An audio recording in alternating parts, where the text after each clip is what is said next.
سلام. ببینید حتی گرم کردن ها داره متفاوت میشه در تمرین. خب یعنی پروسه ورم آب، شما دقت کنید یک کتاب 1000 صفحه‌ای بخشی از این کتاب اومده فقط در مورد ورم آب صحبت کرده که چجوری ما گرم کنیم. خیلی خلاصه اومده ورم آب یا همون گرم کردن 3 تا بلاک کرده. خب میگه در کل میگه شما از سیستم پاراسمپاتیک، یعنی سیستم پاراسمپاتیک، بریم به سمت سیستم سمپاتیک.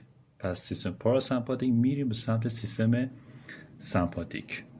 حالا من اشتباهی که بچه تو باشگاه انجام میدن بلا فاصله میرن سراغ سیستم های سمپاتیک.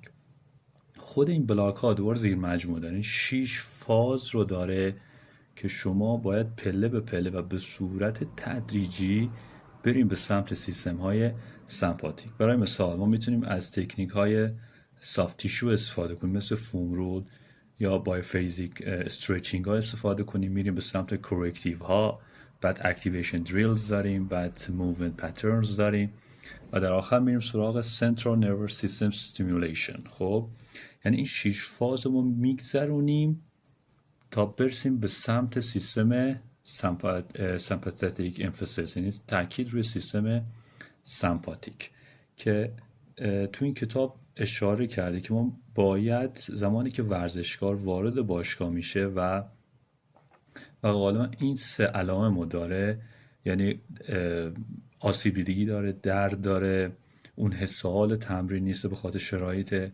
استرس، ما باید بیایم سراغ سیستم های تنفسی. ببینید سیستم های تنفسی که قبلا بحث کردیم در موردش، سیستم هایی که کمک میکنه شما اون